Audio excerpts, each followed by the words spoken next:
In this video, we're going to cover the first mistake in my mini series I'm doing on the 4 biggest mistakes I've ever made with my money. When I first graduated from grad school and was working my first full-time job, I was working all the time. There would be many nights I would be in the office past midnight and then back at it first thing in the morning. There would be a lot of Friday nights where my group of work friends and I would go out to happy hour after leaving the office. I would drink several drinks and then go home and pass out around 8 and sleep until 10 the next morning just to catch up on all the sleep I was missing during the week. Thankfully, those days are long behind me. Even though I was working all the time, I was making a decent salary for my age and I was able to start saving a lot of money. But the problem was I was trusting a financial advisor to handle all of my investments. I had no clue what he was doing, and I wasn't really giving him any direction or guidance whatsoever. I figured, of course, he knows what he's doing. He's a financial advisor after all. But boy, was I wrong. This is the single biggest mistake I've ever made with my money, and it cost me the most money in the long run. And unfortunately, I allowed this tomfoolery to go on for many years. If you've watched any of my other videos, you probably know by now that I'm not a fan of financial advisors. I'm not shy about the fact that I think the financial advisory industry as a whole is really just one big scam. I cannot believe there haven't been more malpractice cases against these money managers or big banks. If there were doctors or lawyers engaging in this type of self-dealing and indolent behavior, they would lose their licenses in a heartbeat. Okay, so let me step off of my soapbox for now. I want to quickly explain why this caused me to lose so much money. There are a few points here that are really important, and this cuts a lot deeper than you may think. First is the advisor fee I was paying. I was paying 2% at first, and then eventually that went down to something like 1.5 or 1% once I had more in my account that they were managing. So this one is obvious. I lost the fees that I was paying them, and I lost the compounding potential on that money as well. And these fees weren't immaterial, especially when you look at it over time. The second thing is that I was paying a lot of capital gains tax every year. This is really stupid. Why was I selling shares so frequently? Why was I paying so much tax? And this tax I was paying was seriously eating into my returns every year. The third point is that I wasn't beating the market. Advisors almost never beat the market on a long-term basis. Literally almost never. And I talk about this point a lot, so I'm not going to dwell on it any further in this video.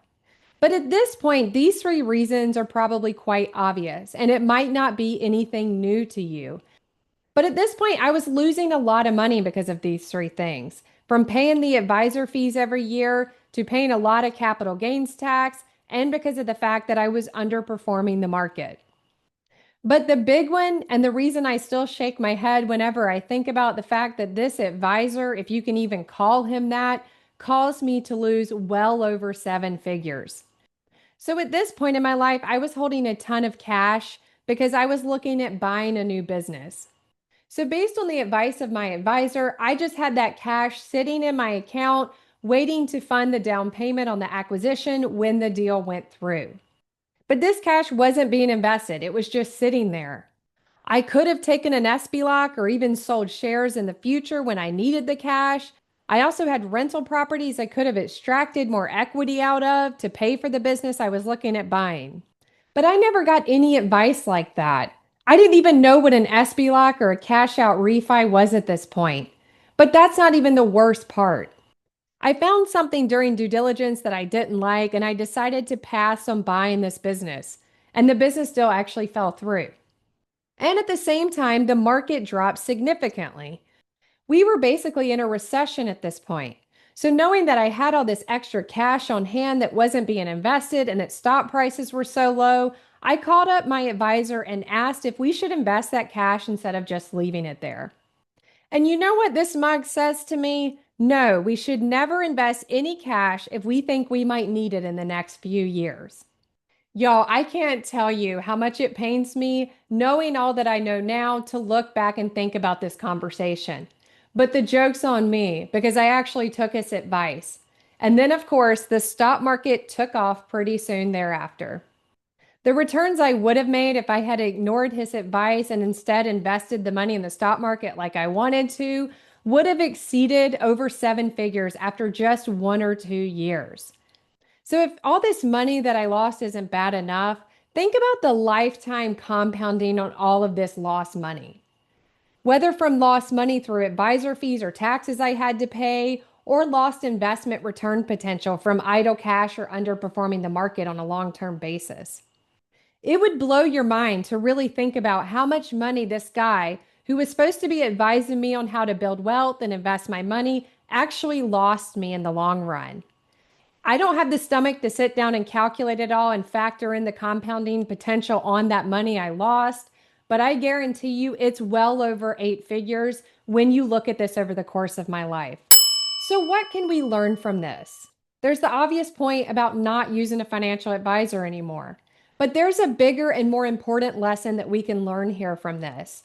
And that is that you cannot be passive with respect to things that are important.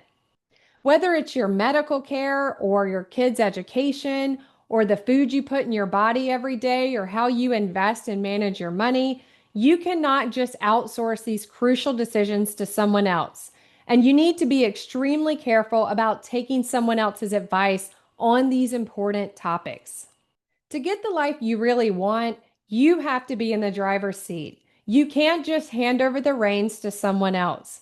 If it were that easy, there would be a lot more really wealthy people out there. So if you're someone who's a bit too passive with respect to managing your money or your investments, hopefully this video will encourage you to get a bit more involved. And make sure you stay tuned for the next big investment mistake that I've made.